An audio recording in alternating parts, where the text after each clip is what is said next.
Money day, guys and girls. I hope we're all doing well, and welcome back to another episode of The Formula. Now, with this, I'm going to be breaking down a US oil trade that I was able to capture last week, what my confirmations were, as well as the trading psychology behind me executing this trade. Now, if you're new here, please like and subscribe to the channel.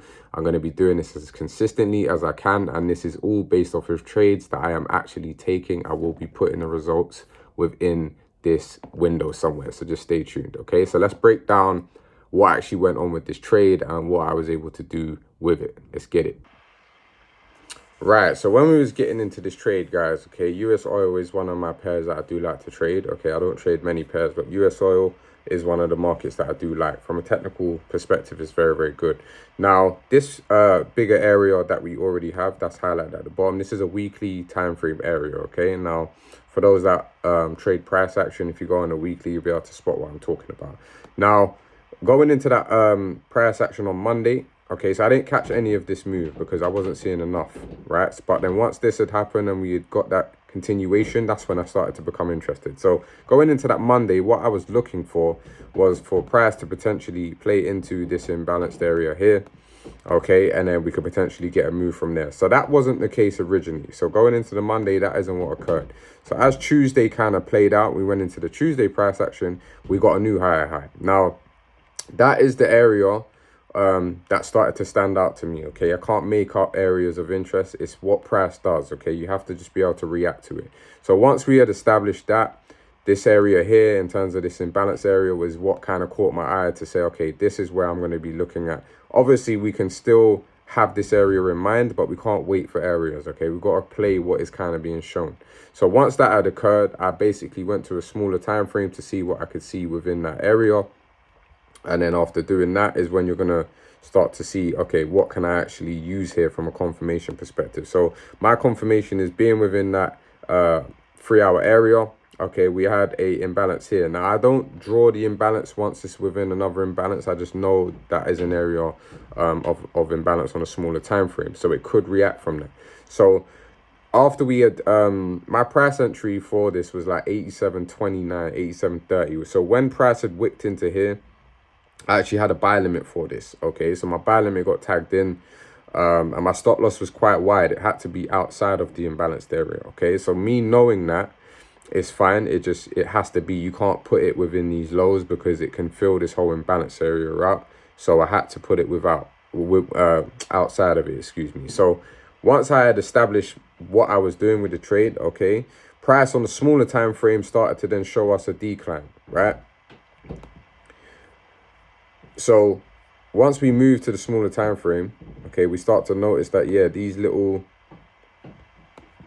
tiny swing highs, okay, you start to see price breaking into swing highs, and then it's gone in your favor, right? So at this point, once we had an entry in and around here, we started to see price move off going into later in the New York session and things like that. So in the beginning, things was great. Now, I didn't move my stop loss. Okay, now the reason I didn't want to move my stop loss is because when we look at the hourly perspective, we haven't made a new high on the hour. So I don't necessarily like to move my stop loss too quick. Now, the reason being is because if price comes up here and then comes down again, it is still valid to do that. It doesn't invalidate my idea. It's still valid to do that based off of the higher time frame price action. So when we're going into, you know, 7 o'clock, this is like a couple hours before New York closes, I am in the understanding that price can come back here in the Asian session and still be valid. So I don't necessarily move my stop loss too quick. I want to see price what it does, you know, going into that next day. Now, I've already got the entry. The entry that I was able to capture was within my window of when I want to look for entries. Okay, 2 o'clock prime time. Okay, I live in the UK. So 2 o'clock prime time is an hour into the New York session. That's prime time for me in terms of trying to get an entry. So everything was valid from a confirmation perspective. Okay, we had new higher highs made on the 3-hour.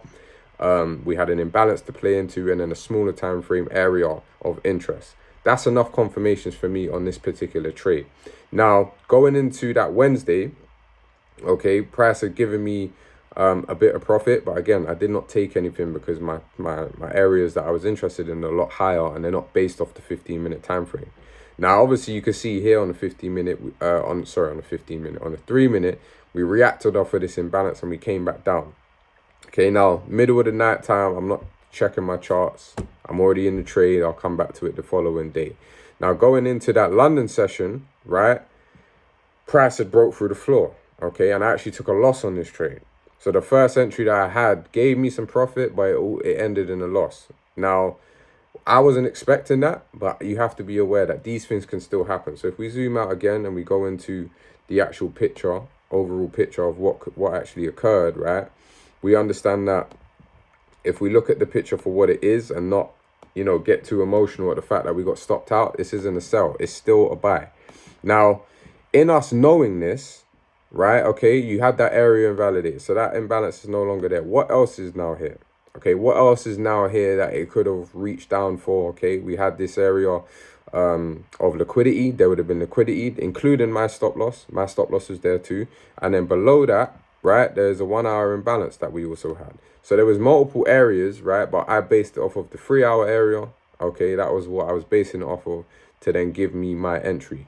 Now, in understanding that, okay, you have to then refine it and say, okay, this is still valid, right? What can price now show me for me to now want to engage again? Now, obviously, once we go into it, we're always looking at smaller time frames to then show us something. So depending on what you guys look for in price, okay, once we start to see that area, once we start to see price action show us that, okay, swing lows are forming, okay, we want to see swing highs forming, and that's exactly what we get. So now it's about what can we find from a smaller time frame perspective to engage with. Okay, so what can we find from a smaller time frame to engage with? Now, what I like to look for are smaller time frame shifts, and then either eye candles or imbalances. Those are the entries that I like. Okay, everyone's different. Those are the entries that I like. So for me, once we have this form, okay, swing high, swing low. You have a intermediate swing high here, but this is the main one that I want to see broken. Okay, so once that's broken, this is now the new smaller time frame range that you can now look to play from. Okay, and now we're going to look for discounted areas. Now, discounted areas would be anything, okay, 62% and lower, 62%, 70, 79. Those are the ones that you want to play from. So for me, what can I find within that area, right? Not just basing it off Fibonacci. What can I find within that area? And for me, what I was utilizing was this small candle here, coupled with the imbalance, but mainly the small candle here. So you had an imbalanced area as well as this candle here. Okay, that I was able to play with. That's what I was using. Okay, boom. So those are my two confirmations that I was able to use, because if I'm right, okay, this swing shouldn't be invalidated if I'm correct. If the swing's invalidated, then it's going lower, and we then need to go to the higher time frames again and see what occurred. But that was enough for me to then engage with. Okay, I'm engaging with that.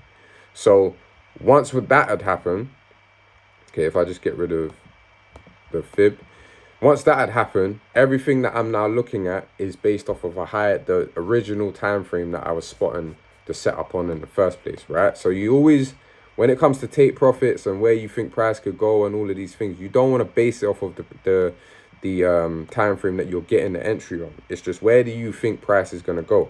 Now, as we started to get above some of these old highs, that was my original target, and then obviously to make a new higher high was the overall target. So this is still based off of, if you think about the 3 hour original area that I had in terms of this 3 hour imbalance, okay, yes, the imbalance was filled, but if you look at this candle here, it's still valid. It's just come down lower. Now, it's just up to you to analyze it in the right mind frame. In terms of psychology has told me, okay, yes, I've taken a loss. Yes, I have to shake it off, right? But when I am engaging with price, the main question you have to ask yourself, is this still valid for what I think the market is doing, right? Now, for me to confirm that, it goes off of the price structure.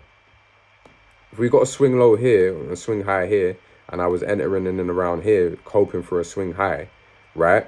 If it comes down lower, but this is the range from low to high, okay, this is the range that the price is dealing in. So if I understand that, I can say to myself, wholeheartedly, I still think this is a valid setup. So it doesn't matter if I take a loss. That's the whole point of having a stop loss. At the end of the day, you should know what your risk is when you're actually in these trades. Once I was able to understand that, that is when I'm starting to realize, okay, cool. When we get to newer areas, then we want to see the same things occur in terms of the price action shifting, imbalances, whatever you need as a confirmation. That's what I found. Okay, and then I was able to yield a great move. I think I caught nearly 200 points with this move. Now, I didn't capture the all-time high. Okay, well, I say all-time high, the high of this move. I didn't actually wait for that. So once we had got above this high, I did shave off majority of the position because it was like, okay, I was seeing good. I was happy with what I was seeing on my screen. Okay, now in hindsight, yes, I should have held to here. But at the same time, it's like, you know, I've already taken a loss. I want to recoup some of this money before the week closes. Okay, I didn't really, I took 3 trades last week. So this is going to be, knowing that this is going to be my main trade, I'm trying to make back the percentage I lost as well as make a return on this actual setup. So happy with what I was able to do. Losses is a part of the game. Okay, I'm gonna always incur a loss in regards to, if that was what the setup was showing me, I'm gonna play it regardless. Okay, the confirmation on the smaller time frame was there. It was in a higher time frame area. I'm gonna play it again regardless. You're never gonna know what trades are gonna pop and what trades aren't gonna pop. So you have to be aware of that. And remember, guys, this is a probability game. If you imagine I took this trade, took a loss, and didn't take this trade, I wouldn't have got a win. And this was something I used to battle from a psychological perspective, is I would take a loss, stay out of the market. Now, if I take too many losses, I will stay out of the market, but I've only taken 1 loss. That's not, it's disheartening, but at the same time, it's, you know, you can shake that off. If you've taken 3 in a row, I understand why you might stay out of the market, because you're probably misanalyzing, or there's something that's not clicking for you on the trade, or maybe your bias is wrong. There's a lot of factors. But in knowing what I was doing with this trade and it was still valid, I have to take the setup. That's what you have to tell yourself every time. Every time your confirmations are being met, take the setup. It's a probability game. You do not know which ones are going to pop. So I will put the window, my MetaTrader, my trade account, I'll put the window up here somewhere so that you can see the entries that I caught on this. Okay, so very, very happy with this trade. Okay, this is the type of thing where you can learn from this. I've journaled about this. I journaled about the loss I took. I journaled about the win I took. Those are the things that once you start getting into that repetition of talking about it, actually writing it down, your brain starts to pick up on the photo. I don't know. Your brain is smarter than you might not know. Do you know what I mean? There's a lot of things that your brain picks up on, especially behaviors and photographic memory is taking thousands of pictures every second. Do you get what I mean? So all of these little things, once you understand, it helps you with the confidence of to shoot again and again and again. Okay, there's never a time where you're just going to be on a constant winning streak. There's never a time where you're going to be on a constant losing streak if your strategy is correct. So believe in what it is that you're doing and shoot again. Best advice I could give you. So that's it for this episode of The Formula. I hope you like this trade breakdown. If you do, please like and subscribe to the video. I'll be doing this on a consistent basis, guys. Okay, these moves are all available. These confirmations is all available for you to learn. Okay, please message me as well if you need help or you need guidance, or you be like, oh, what was this and what was that? I don't mind sharing this game with you guys. So I hope you enjoyed this episode, and please remember, every day is money day. Peace.